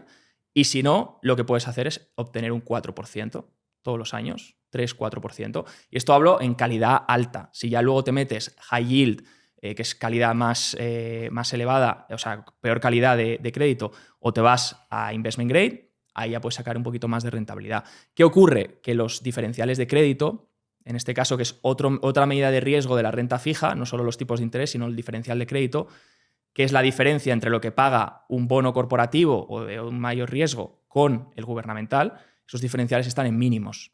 Entonces, claro, si tú te pones a comprar bonos high yield con diferenciales en mínimos, lo que ocurre es que si los diferenciales, como pasó por ejemplo en abril, se disparasen por un miedo o lo que fuese, claro, en precio puedes tener una caída por el riesgo de crédito, ¿no? Entonces, claro, high yield igual mejor esperar algún tipo de disparo en los diferenciales por susto, porque yo creo que va a haber bastantes sustos con la volatilidad que vamos a tener estos años y con Trump, con los temas globales que hay. Y por el momento, calidad alta de crédito, duraciones medias, tanto en Estados Unidos si quieres dólar. Ahora, si te vas a Estados Unidos, lo bueno que tienes es que también tienes la cobertura de que el dólar ha caído un 10%. Entonces, si cojo renta fija en dólares, puedo intentar cubrirme un poco si el dólar se revaloriza y la renta fija no termina de tirar. Y si ambos se revalorizan, puedo beneficiarme de las dos variables. Y si no en Europa, en euros, pues capturar fondos, renta fija, medio plazo, investment grade o gubernamental, 3-4% de interés. Y lo que tú dices, metes un porcentaje en la cartera y me reduce muchísimo la volatilidad. Claro, hablamos del tema del diferencial de crédito para que la gente lo entienda, que las empresas están dando un tipo de interés relativamente similar al del gobierno, ¿no? Que se entiende que es el más seguro, y eso quiere decir que hay bastante optimismo con que las empresas van a poder repagar. Pero si hay estrés económico, se supone que se exigiría más a esas empresas que al gobierno, ¿no? Ese es un poco lo... Si hay estrés económico, por eso la gente mira los diferenciales de crédito como un indicador de riesgo. Porque si hay estrés económico, ¿qué es lo que ocurre? Yo, que tengo bonos de alto riesgo de estas empresas de high yield, los vendo en mercado, y como precio e interés son inversos, el interés high yield de bonos basura se dispara y me voy con ese dinero a bono gubernamental, por lo tanto la demanda de bono gubernamental refugio incrementa, su interés baja y el diferencial de intereses se hace más elevado porque el de gubernamental baja y el de high yield se amplifica. El spread, el diferencial, se empieza a elevar. Y ahí el problema de los diferenciales es que te afectan en precio a los bonos basura porque te hacen bajar el valor liquidativo. Entonces, ahí puedes aprovechar. Hombre, por ejemplo, en abril fue un momento para aprovechar a comprar high yield. Sí. A manos llenas, porque los diferenciales se dispararon por el tema de la guerra comercial y podías comprar fondos que están pagando en renta fija 10% anual, ¿eh? Es que... ¿Y cómo ves, Gustavo, tú la parte de la renta fija? A ver, a mí me gusta mucho la exposición que ha hecho Javi. Yo sería un poco más estratega porque a mí la renta fija la odio. Todo lo que la materia prima de la renta fija es la moneda fiat. Y aquí estamos hablando del deterioro progresivo de la moneda fiat, con lo cual a mí que me paguen en algo que se va a depreciar, pues ya de entrada me genera rechazo. Pero bueno, si queremos establecer algún tipo de estrategia, yo para lo que es a largo plazo y financiar a las compañías no lo haría renta fija, directamente compro equity, acciones, pero si queremos ahora mismo determinar y jugar con las duraciones, como ha dicho Javi, yo creo que en el corto plazo, vamos a distinguir duración y vencimiento. La duración, como dice Javi, es la sensibilidad del precio a los tipos de interés, que no es otra cosa que calcular el incremento del precio con respecto al incremento del tipo de interés, cómo varía uno con respecto a otro, ¿no? Eso es la derivada, ¿no? Entonces, la duración te marca que si algo tiene duración 10, significa que por cada punto porcentual que sube o baja, sube o baja no, porque también depende de convexidad o concavidad, que sería la segunda derivada, pero por cada punto porcentual que sube el tipo de interés, subes un 10%, por cada punto porcentual que baja el tipo de interés, bajas un 10%, con lo cual mayor duración, mayor riesgo. Un movimiento de 1% en el precio te podría, o del tipo de interés te podría caer un 20% el precio, para que la gente lo entienda lo que está diciendo Javi cuando habla de duraciones, que lo ha dicho él muy bien, hablando de sensibilidad. Entonces, dicho esto, para mí, ahora hay una oportunidad, vencimientos cortos, 1 o 2 años, si quieres fijar el tipo de interés al 3,5%, casi 4% que están el tramo corto, y no cubierto por euros, denominado en dólares, porque yo creo sinceramente que estamos muy cerca, como estamos hablando aquí de value investing, ¿no? Value investing es comprar con margen de seguridad. Entonces, yo creo que el euro frente al dólar tiene un margen de seguridad muy amplio ahora, tanto en cuanto en un escenario de esta inflación en Europa y de guerra mundial y de potencial inflación, que además Estados Unidos puede seguir exportando, bueno, a 1,20 que está euro-dólar, me parece que como mucho que se te puede ir a 1,23, 1,24 un escenario, pero no se te va a ir a 1,30. En cambio, la probabilidad de que se te vaya a 1,10 es muy alta. Así que podrías ganar por 2 lados. Primero, por el 4% que tienes en el corto plazo, que elimina además el riesgo de duración y el riesgo de inflación, porque a un año no se te va a disparar mucho la inflación. Y segundo, por el largo que tienes de dólar-euro o el corto que tienes de euro-dólar, que es estar apostando al dólar frente al euro. Eso, si queremos hacer una jugada de corto plazo. Luego ya, si queremos ser un poco más sofisticados y tienes una cartera en la que ya dices, bueno, no me quiero salir porque, como bien dice Javi, la propia parábola del mercado podría hacer que te perdieras las grandes subidas después. Entonces, lo que quieres hacer es una cobertura, ahí sí que puedes jugar con la duración. No a duraciones tan largas, pero sí, por ejemplo, a 10 años. 10 años, un bono de 10 años ahora, como dice Javi, si se amplían los spreads de crédito, es decir, si se pone el mercado corto de bonos corporativos o bonos de high yield y empieza a ponerse largo de bonos soberanos buscando protección, lo que provocarías ahí automáticamente es una put del mercado, es decir, todo el miedo que se está produciendo en renta fija y que consecuentemente se va a ir al equity y a la renta variable, se va a meter a los soberanos, que es el protector por excelencia, y sobre todo en Estados Unidos denominado en dólares. Y ahí eso te podría hacer que la pata que caiga por el lado de la renta variable sea cubierta por el lado de los soberanos. Claro, yo estoy muy de acuerdo con los dos en la parte de renta fija y sobre todo con lo que comentas de este no es el momento de hacer un hedge contra el dólar, porque mucha gente invertía sin miedo cuando estaba 1,05 o paridad, 1,03 y ahora están preocupados y buscando clases hedge. Y es como, a ver, tú mira la cotización de euro-dólar histórica y puedes ver que está en la media y con la corriente ahora que hay de productividad y la diferencia geopolítica de Estados Unidos y Europa, es más probable que el dólar se aprecie en el futuro respecto al euro y el margen de seguridad ahora es muy grande. Y aparte que el coste de cubrir tiene un precio. Entonces, esto es muy fácil, Javi, perdona que te interrumpa. Sí. Estados Unidos o Europa. ¿Qué eliges? Yo creo que nadie tiene dudas, ¿no? Entonces, cubrirte justo en el punto de máxima depreciación del dólar frente al euro no suena muy inteligente.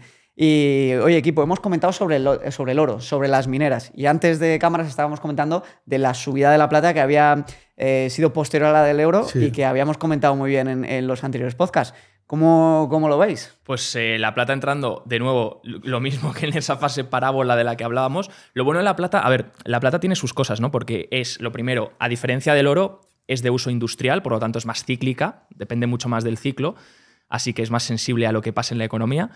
Lo segundo, es mucho más volátil. La gente no lo sabe, pero la plata tiene una volatilidad por encima de 20 y algo. Es decir, hablamos de más del SP500. Entonces, la plata puede tener días donde sube. Si alguien mira las subidas anteriores, puede tener subidas donde sube más de un 10 en el propio día o que baja más de un 10. Entonces, yo creo que la plata cuando expande volatilidad, porque llevaba muchos meses, de hecho ha empezado ya hace 2 meses a subir prácticamente vertical, pero los 3-4 meses antes, mientras el oro subía, la plata estaba muy tranquila, la volatilidad estaba muy comprimida. Entonces, ¿qué pasa? Que la volatilidad empieza a expandir. Y cuando la volatilidad empieza a expandir en la plata, pues tienes subidas verticales. La plata se puede volver loca. En 2011, por ejemplo, fue absurdo la subida que tuvo la plata. Pues yo creo que estamos en esa fase ya. ¿Qué ocurre? En carteras, a mí la plata me gusta verlo más como algo táctico. Es decir, yo entro porque considero que la plata está a un precio interesante y por las condiciones que hay, considero que va a subir y puedes tenerle mucha rentabilidad y ahí estoy dentro. ¿Qué ocurre? No es un activo que yo quiera tener como tal, como si fuese el oro por cobertura de descorrelación al mercado y tal. El oro ofrece unas propiedades en cartera que son únicas y ahí no tiene comparación con la plata, en mi opinión. Pero la plata está en esta fase donde le puede sacar bastante más rentabilidad y de hecho le está sacando rentabilidad al oro. Sí. ¿Cómo lo ve el alquimista? Bueno, yo voy ahora de plata, ¿sabes? Hasta arriba, ¿no? De papel plata, nada. No saca los lingotes, justo. Pero, a ver, estoy de acuerdo con Javi. O sea, quiere decir que la plata no tiene nada que ver con el oro, pero pero no tiene nada que ver en cuanto a volatilidad. Es decir, para mí la tesis de la plata es alcista. Ahora, lo tengo clarísimo. De hecho, el gap que está ofreciendo con respecto al oro, que ya está reduciendo el mercado, antes, hace pocos meses, vimos una anomalía en el mercado que era brutal, ¿no? Que eso tenías que cerrarlo cuanto antes, ¿no? Y era que por cada onza de oro necesitabas 100 de plata. Estaba en máximos históricos, solamente se ha producido 3 veces en la historia que necesites 100 onzas de plata para comprarte una de oro, y el mercado rápidamente ha corregido esa ineficiencia. Esta vez lo vi otra vez y dije, esto no puede ser, ¿no? $33 la onza, no podía seguir la plata durante mucho tiempo, sobre todo cuando la tesis de la plata descansa en que el oro siga tirando. Es un poco la misma tesis que la de las minas de oro. Si el oro corrige por la parte de refugio, pues oye, la parte de refugio también va a vender plata, eso es obvio. Pero luego además, bueno, teniendo en cuenta que en 80, ahora mismo se intercambia 80 onzas de plata por una de oro, la media histórica está en 50, ¿no? Esto te puede dar una pista, pero no es, se quedaría cojo el análisis.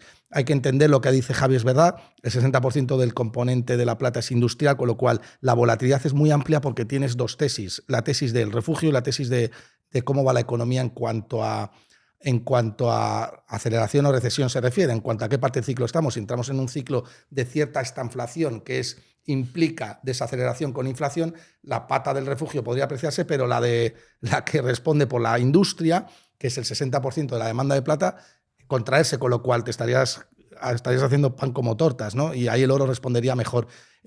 Yo creo que todavía a la plata le queda recorrido, y luego la gente tiene que entender que la escasez es lo que hace valioso tanto al oro como a la plata, como a Bitcoin, como a cualquier activo, incluso como a las empresas. Las empresas que son muy valiosas son aquellas que tienen un foso defensivo muy grande o una ventaja competitiva bestial, es decir, que son escasas.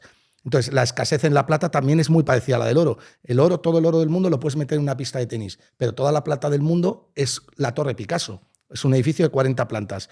Y la plata tiene una característica parecida a la del oro, y es que tiene un stock to flow o una relación existencias-oferta que también se está aumentando el stock to flow, es decir, o alternativamente las existencias con respecto al flujo, a la oferta que queda por extraer, se está reduciendo, es decir, que el stock to flow se está yendo hacia el infinito. ¿Por qué pasa esto? Porque la plata tiene 500.000 toneladas sobre superficie y otras 500.000 toneladas por extraer, a un ritmo de 20.000 toneladas anuales. Es decir, que dentro de 20 años, 25 años, es potencialmente probable que el ser humano ya no pueda extraer ni más oro ni más plata. Y eso convertiría a estos activos en activos con una oferta completamente inelástica o rígida. Mismo caso que Bitcoin. Por eso yo siempre atizo a los bitcoiners. Fíjate que yo fui el primero que no entendí Bitcoin, ahora lo amo, lo quiero mucho, o sea, me parece que es el mejor invento del siglo XXI, pero la tesis es la misma, oferta completamente inelástica. Claro. Todo lo escaso es lo que está tirando en este régimen. Claro, eso decía Menger. Menger definía la escasez y el valor como la necesidad insatisfecha, ¿no? Y eso es lo que vuelve a un activo valioso, ¿no? Y ahora, por primera vez desde la corta historia de Bitcoin, vemos que va con retraso respecto al oro, ¿no? Bitcoin lleva un poquito más de tiempo ahí desde que hizo máximos históricos estancado, un periodo corto. Vemos que el oro ha tirado mucho. ¿Podríamos ver un coletazo de Bitcoin para que el mercado esté cubriendo esa subida de oro? Porque la diferencia en market cap es muy grande, ¿no? Lo ponías tú ahí para apretar las tuercas a los bitcoiners. Que, oye, que el oro en los últimos 6 meses ha hecho, no sé si eran 3 veces el market cap de Bitcoin en total. Y esto te da 2 pistas, ¿no? Sí. La grandiosidad del oro y el dinero que hay en el mundo también. Y el potencial crecimiento de Bitcoin que puede haber si sigue atrapando esos flujos de gente que quiere algo realmente escaso. Y una tercera gran pista. Bueno, no, ya no diría pista, sino directamente sentencia. Y es que cuando hay incertidumbre monetaria instalada en el mercado se va por el oro. Da igual que exista Bitcoin, da igual que exista plata, lo primero que va a subir es el oro. Porque Bitcoin todavía está en fase experimental. Hombre, si ahora yo preveo que va a haber una inflación brutal, ¿qué voy a comprar? Pues oro, que ya ha sido testeado por el mercado durante milenios y que sabemos que te va a proteger, ¿no? Yo creo que Bitcoin a largo plazo va a tirar. Es una cuestión de volatilidad, estamos muy correlacionados con la liquidez. Si hay un miedo sistémico en el mercado, Bitcoin va a caer, bastante más que el oro, seguro, pero a largo plazo es alcista, ¿no? ¿Cómo lo ves, Javi? Sí, igual parecido. Lo interesante aquí es que la gente tiende a comparar, no entiendo muy bien por qué, la verdad, el oro con el Bitcoin. Yo soy anti esa comparación, creo que cada activo tiene sus cosas, sus fundamentos y además sus beneficios. Y de hecho, no están correlacionados. Es decir, que esto es lo interesante. Varios estudios que muestran si tiene sentido añadir Bitcoin y oro a la cartera muestran que efectivamente tiene bastante sentido porque ofrecen descorrelación completamente, no se mueven igual, el oro y el Bitcoin no dependen de los mismos flujos. Sí que es verdad que si tuviésemos que ligarlo a algo, se habla mucho de la liquidez, creo que la liquidez está mal entendida en el mercado, la M2 global no puede hoy en día identificarse como liquidez global, creo que hace falta profundizar mucho más ahí, pero sí que es verdad que si hablamos de todo este régimen del que hemos un poco expuesto al inicio, uno de los activos obviamente ganadores son los dos, por esa devaluación de esa inflación monetaria, mejor dicho, ¿no? Y no tanto de costes. Y ahí es donde esos dos activos brillan. Y obviamente tener un poquito de ambos pues, siempre te va a venir bien en las carteras, siempre funciona bien y está demostrado que ofrecen descorrelación. De hecho, Javi, oro y Bitcoin están en máximos históricos. Ahora, la suma de los dos. Este año sube el oro casi un 50%, Bitcoin sube menos, un 25%, pero en una fusión de los dos, para mí es caballo ganador. Sí, sí. Yo, por mojarme un poco, mi cartera es súper sencilla, 70% acciones y 30% compuesto de Bitcoin y oro. Con Eso es una maravilla. 20% del total Bitcoin, 10% oro. Y la verdad es que me siento muy tranquilo, porque al final estás expuesto al crecimiento económico, te estás protegiendo con oro y te estás protegiendo contra la liquidez con Bitcoin. Eso es. Obviamente puede tener volatilidad, porque la parte de acciones y Bitcoin suma mucha volatilidad. Pero tengo ahí el pequeño seguro del oro que me da esa tranquilidad Pero fíjate me hace que dormir muy tranquilo. Tu cartera, Javi, es una cartera mejor que la que tendría Warren Buffett, que decía que no había que llevar ni oro ni Bitcoin y tal, pero porque yo creo que se equivocaba en eso, ¿no? Pero fíjate que muchos dicen, no, es que el oro no produce nada, no tiene... Es verdad, o sea, el ser humano no puede vivir de... Un lingote no da lingotitos. No puede asignar el capital, o sea, no puedes generar economías de escala invirtiendo todo en oro y en Bitcoin, pero no me digas que no produce nada, ¿no? O sea, y que es la liquidez y esos servicios de seguridad, esos servicios de cobertura, no te los está produciendo, esos servicios de privacidad que te da Bitcoin, eso no es producción. Sí. No, y que la gente no entiende que al final Warren Buffett también, la mayor parte del holding es un negocio asegurador. Entonces... Claro.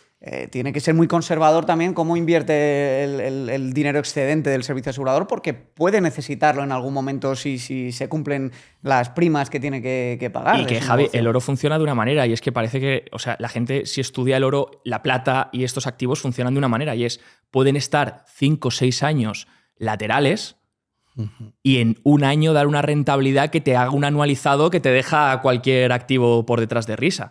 Entonces, son activos que tú no sabes, porque yo si tengo una acción, puedo decir, bueno, puede haber ciertos parámetros, nadie tiene una bola de cristal, pero tú puedes medir ciertos parámetros con los resultados empresariales, el backlog de órdenes, la valoración, puedes decir, oye, mira, hay ciertos catalizadores que hagan que la acción este año pueda subir tanto, pero con el oro es imposible. Es que con el oro no lo puedes, es que no hay forma de valorar ni lo que puede valer, ni los flujos, los que no producen flujos, ni lo que va a asignar el ser humano de lo que te decía, de aceptar un carry negativo por pagar el oro. ¿Cuánta incertidumbre tiene que haber en el mundo para que un tío acepte pagar por tener un activo en vez de llevarse un 5% que podría prestándole dinero a la economía, como decías Gustavo, más confiable del mundo, que es los Estados Unidos, ¿no? Respaldada por su ejército y por sus activos, por sus tierras y por todo lo que tiene, y el dólar, que es la divisa excelencia. Tenemos que plantearnos que son cosas que te van a ofrecer a la cartera una cosa que son activos reales, y la magia del activo real, eso es lo único que creo que coincide en Bitcoin y oro, que son activos reales porque no son pasivos de nadie. Claro. Y en un mundo que funciona todo por balances, todos son cuentas, si nosotros cogiésemos todos los balances de toda la economía del mundo, todo daría cero. Si sumamos los activos, los pasivos, restamos el patrimonio. Todo se cuadraría, todos son balances financieros, así funciona la economía hoy en día. Y tener unos activos reales que no están en el pasivo de nadie te lo debe. Porque una acción te la deben, eres patrimonio de la empresa. Y la empresa mañana decide, oye, no damos dividendo, te jodes. La deuda, eres pasivo del gobierno y el gobierno no te quiere pagar, te jodes. El billete, ¿no te lo quieren aceptar en la calle de abajo? Fastidiado también.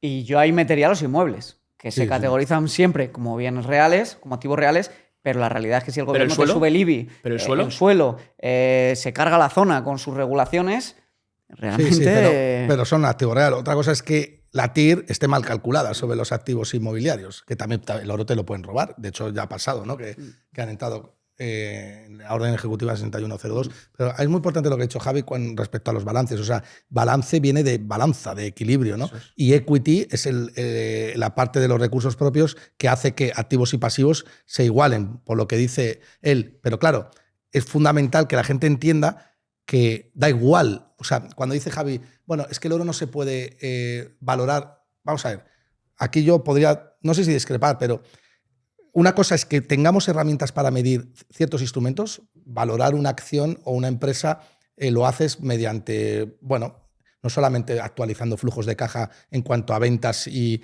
dividendos y beneficios. Y todo subjetivo al final. Claro, pero también valoras que el CEO sea un buen tío. Cualitativamente. Claro, exactamente, cualitativamente, muy bien. Claro, ¿cómo valoras el oro? Bueno, Así. ¿y qué hace una empresa valiosa? El concepto de escasez. ¿Por qué una compañía tienes que invertir en ella? Porque tiene ¿qué? Ventaja competitiva, porque tiene un moat, un foso defensivo, es decir, la oferta es reducida. No hay muchos competidores capaces de hacer eso. De hecho, los ciclos del capital, de los cuales habla Edward Cancelor en Capital Returns, que es un libro fantástico que recomendamos a la audiencia desde aquí que lo compren, todo lo que escriba este hombre es fantástico, lo dice claramente. ¿Por qué coño la gente se fija en la demanda? En lo que tienes que fijar es en la oferta. Cuando entran más competidores, los precios se deprimen y se desploman, ¿no?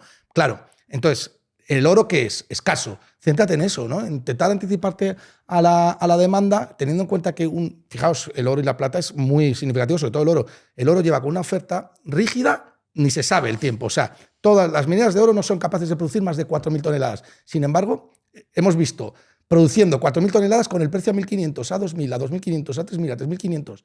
Fijaos, es que no hay...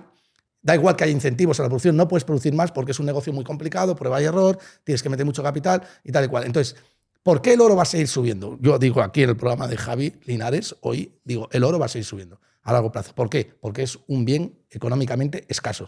Es decir, su demanda estructuralmente supera la oferta. Y esto es claramente digamos, una ventaja competitiva bestial porque el hombre necesita activos escasos para guardar y salvaguardar su riqueza, su patrimonio y poder traficar con ellos a valor. Pero ahí voy.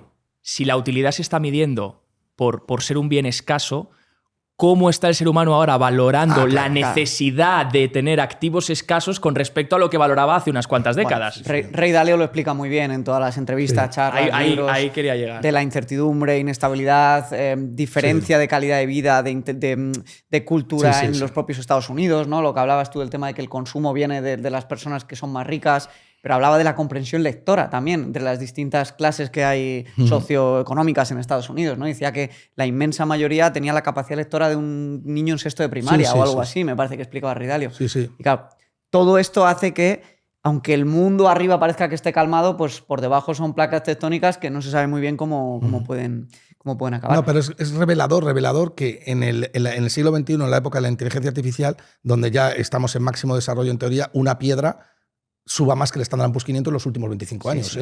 O sea, desde el año 2000. Es revelador. O sea, es lo que dice Javi, el mundo se está organizando de puto culo. Y más que el Nasdaq, no solo que el SP500, más incluso que el Nasdaq del 1 de enero. La gente está invirtiendo en proteger su riqueza. ¿Proteger su riqueza contra qué? Pues contra otros que te la van a robar. O sea, el mundo se ha organizado mal. Eso tiene que cambiar. Bueno, pero yo creo que la tecnología evoluciona, pero los humanos, la psicología humana no evoluciona tanto. Entonces, los ciclos y el miedo a que el Estado pueda tender a lo que ha tendido en el siglo XX, donde vimos un montón de guerras, un montón de incertidumbre, cambios políticos grandes, pues yo creo que busca esa protección, ¿no? Y el oro, yo creo que la diferencia de lo que tiene Bitcoin, que es obvio que Bitcoin no lo puede tener por lo joven que es el consenso. El consenso que tienen empresas, ciudadanos y gobiernos de que es valioso. Es bestial. Y eso, obviamente, Bitcoin puede acabar teniéndolo.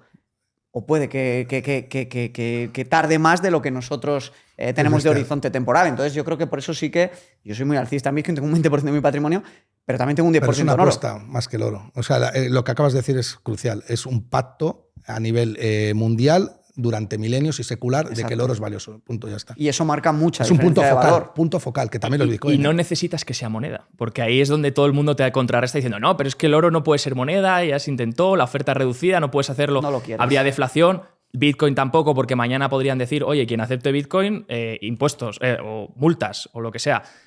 Pero es que no necesitas. No lo necesitan. Es que una moneda tiende a depreciarse porque está hecha para el comercio. No, pero es que no nace para eso. Y ahí no es donde está el valor. La moneda nunca es valiosa per se. Es para atesorar patrimonio, atesorar activo y ahorro. ¿Qué os parece las declaraciones de la ministra de que no hay que construir vivienda a lo loco para resolver el problema de la poca asequibilidad para la clase media de la vivienda? La poca oferta de vivienda. Bueno, yo qué te voy a decir, es una panda de estafadores, ¿no? Y es la realidad. O sea, mira, lo que no podemos hacer es estar con complejos, ¿no? Lo que tenemos, los estados son en general estafadores, pero lo que tenemos aquí es bestial. Lo único que puede hacer cambiar esto es la educación y la educación financiera. Programas como el tuyo, Javi y tal, gente joven como vosotros que tengáis tantos conocimientos es bestial, pero lo que está claro es que mientras haya el político es un subproducto del sistema. Realmente, ¿de qué se está aprovechando el político? De que el 95% de la gente no tiene educación financiera. Si tú a una sociedad le dices que aumentar la oferta no produce precios, solamente se lo puede decir a una sociedad que está completamente aborregada, es decir, no tiene conocimientos financieros, porque cualquiera sabe que aumentar la oferta de cualquier bien hace que la utilidad marginal de ese bien decrezca, salvo en algunos bienes que son, realmente tener un hijo más no hace que quieras menos al siguiente, pero bienes que no sean homogéneos, eso es producto de eso. Pero ¿qué es lo que provoca eso? Falta de educación financiera, ¿no? Totalmente. Vivimos en un mundo de populismos, en un mundo donde ha sido cada vez más fácil vender la moto y donde va a tirar a más, porque al final, lo que he dicho antes, yo opino que cada vez va a haber más desigualdad. Las desigualdades al final lo que están creando es que si le vendes a alguien una cosa y esa cosa se la cree, pues al final surgen esos populismos y no se ataca con medidas reales. Es decir, todo son promesas vacías que no llegan a ningún lado. Se lleva hablando del tema de la vivienda desde hace 3-4 años, todos lo hemos visto venir, todo el mundo, absolutamente todo el mundo ha ido diciendo, oye, es imposible el alquiler, es imposible el tal, está todos los precios disparados y nadie ha hecho nada. Como se podría haber hecho, o sea, se puede hacer... Sí. Se han propuesto muchísimas cosas y un componente clave es la inmigración. Es decir, no olvidemos que España, hemos dicho antes, sí, está creciendo el PIB. Sí, es que España está entrando muchísima inmigración. Esa inmigración está potenciando el PIB y esa inmigración está haciendo también que haya una escasez, lo que tú dices, de vivienda, sobre todo en las ciudades donde se concentra esa gente. Si mañana se para la política migratoria, quizás llegamos tarde, es decir, construimos mucha oferta, inundamos la oferta de vivienda y luego restringimos la inmigración, ostras, igual hemos llegado tarde al problema y lo hemos empeorado. O sea, es que ese es el problema de esta sociedad, que vamos siempre atrasados. Claro. Y llegamos y vamos a intentar solucionar algo que tendríamos que solucionar hace 6 años y lo vamos a empeorar. Sí. Entonces, tienen que atacar o algún lado o bien corregir la oferta para lidiar con una inmigración que quieren mantener, o bien si va a haber un control migratorio, decir, vale, ¿cómo encaja esto dentro de nuestro plan de vivienda que deberíamos haber hecho, de nuevo, hace más de 5 años? Pero fíjate, Javi, perdona. Sí, no, al final, cuando miras los datos de construcción de vivienda, de los 60 a los 70, prácticamente una de cada 3 viviendas a los 75 era vivienda protegida. Ahora el gobierno se le llena la boca y la realidad es que la construcción de vivienda en general está en mínimos, está como unas 70 a 100.000 viviendas al año, respecto a cerca de 500.000 que llegó a haber en las décadas anteriores, pero es que, además, cuando tú pones en contexto el crecimiento poblacional, somos 49 millones de personas, de los últimos 15 años creo que se subió en 3 millones y está creciendo en 1%, o sea, 500.000 viviendas al año, 500.000 familias nuevas al año se están asentando en España y, en cambio, se están nada más construyendo unas 100.000. O sea, se está produciendo un déficit de vivienda de más de 500.000 cada año. Sí, es una barbaridad. Es que es una auténtica barbaridad. Y no liberalizan suelo, los impuestos a la construcción son del 25% del precio final de la vivienda, que esto genera un 3,5% del PIB del país, estos impuestos, de los cuales solo destinan a la vivienda protegida un 0,5%, que yo no soy fan de la vivienda protegida, yo creo que lo que tendrían que hacer es liberalizar el suelo y ponerlo todo más barato para que se construya más, pero es que te das cuenta que de ninguna de las variables reales que podrían afectar al precio de la vivienda las están atacando de verdad. Claro, tú no eres fan de la protección ni nadie, pero aumenta la oferta. O sea, aumenta la oferta. Si quieres rebajar el precio, aumenta la oferta. Pero luego, además, tenemos el componente de la inflación, porque, fijaos, es verdad que la vivienda hay poca oferta, eso es clarísimo, pero si comparas la vivienda contra otros activos, contra Standard & Poor's 500, contra el oro... Más o menos igual. Claro. Es que está bajando, de hecho. Bajando. Es que, de hecho, mira, el oro en el año 2000, el metro cuadrado estaba a 1.000 euros en España. 1.000 euros. Hoy el metro cuadrado está a 3.500 euros. Es decir, la vivienda con respecto al euro ha multiplicado por 2,5, pero el oro estaba a 300 y ahora está a 3.600, 3.700, bueno, ha multiplicado por 12, 11. Es decir, que el oro en términos de vivienda ha multiplicado por 4. Si hubieras acumulado oro en el año 2000, podrías comprarte 4 viviendas. Si hubieras acumulado euros, no te puedes comprar en el cuarto baño de la vivienda. Es decir, 4 veces menos en términos de vivienda. Pero es que con el Standard & Poor's 500 te pase con el resto de activos. O sea, que te quiero decir, pero claro, cuando te llegues una ministra de Economía, como el otro día, un Pedro Sánchez que te dice... No, es que hemos sacado una medida que vamos a subvencionar con 30.000 euros las viviendas de protección oficial. Dice, vamos a arreglar el problema de la vivienda. Y te vas a las... Y es solo te da para una casa en un pueblo perdido que está derruida. Y encima solamente se han construido 30 viviendas en los últimos 5 años. Te das cuenta del nivel de... O sea, por favor, que mira, todo el mundo va a robar. Los que estén ahí, eso sí, pero por favor, un poco más es que esto ya es reírse de la gente de una manera bestial, ¿no? Y además es que cada día es una nueva medida que van a hacer, un nuevo plan, un nuevo planteamiento. Es como, de nuevo, este plan debería haber estado ya hace años y ahora sería implementar. Y ahora es como cada vez, no, ahora una ayuda, no, ahora vamos a poner un impuesto. Resulta que el problema es de los que compran extranjeros que quieren la visa europea e invierten en España. Vamos a poner un impuesto a esos, ya. Bueno, vale. Sí, yo creo que hay una regla en otro comunicación, ¿no? Que dice que, oye, si eres un tío honesto y dices una mentira, la gente se te va a echar al cuello. Pero si estás constantemente diciendo mentiras, ya a la gente le da igual, ¿no? Entonces yo creo que ya han llegado a ese punto de infantilismo de decir esto igual, que sea una simulación, digamos Javi, lo que tengamos que decir, igual lo que pase, y a la gente le dará igual. Hagan lo que hagan, la gente traga. Y respecto al tema del precio de la vivienda, claro, yo lo digo mucho en el canal, oye, no os preocupéis si no podéis, pero lo que sí que tenéis que hacer es convertir esos euros en otros activos que se van a revalorizar más aún que el precio de la vivienda. El problema y el apunte ahí que hay es que es cierto que para la vivienda, especialmente para la primera, los jóvenes, la población es la medida más barata de financiar y de apalancarse en el activo que tienen, porque el apalancamiento en bolsa, en Bitcoin, en oro, es más complejo, es más difícil, tiene tasas, normalmente exigen tasas más altas, en cambio las hipotecas, especialmente en España, están muy bien de tipos. Y yo creo que este es el drama, ¿no? Que tienen, que se les escapa ese activo que podrían entrar apalancado y que, bueno, ha dado un 3,5 o 4% anual, que no está mal y que podría multiplicar su capital. Pero es que lo de nuestros políticos es... Sí, pero luego, Javi, ahora que hablas de la obra nueva, tío, dices, no, quiero ayudar a los jóvenes y tal, pero ¿cómo puedes, en la compra de una vivienda nueva, un 10% de IVA te soplan ya? O sea, una vivienda de 350.000 euros, tienes que soltar 35.000 euros sobre unos salarios reales que llevan estancados 40 años. ¿Qué joven tiene 35.000 euros para dar esa entrada? Más luego pagan notaría, gestoría y registro. Pero que... Y vosotros queréis arreglar el problema, si estáis impidiendo. Precisamente es una barrera a la entrada bestial. Solamente los que tienen pasta pueden comprar. Literal. Es que es una barbaridad. Y, de hecho, luego habrá gente que nos critique estos comentarios aquí abajo en el... Bueno, porque España va como un cohete, Gustavo. Pero lo que dice Gustavo, la mayoría de hipotecas se caen y no se dan por el tema de los gastos fijos del inicio de la hipoteca. Pero de notaría, Javi, de IVA... ¿Qué instrumento financiero tiene un spread de un 15%? Eso es brutal. Es que es una barbaridad. Y ellos dicen que es un derecho. Y le está metiendo un spread de un 15%. Pero, tío, ¿pero qué es esto, macho? Claro, falta de educación financiera. La gente no tiene educación financiera, no ve lo que nosotros vemos y traga. Tanto en la compra como en la venta. Sí. Porque está penalizado comprar, mantener el bien y venderlo.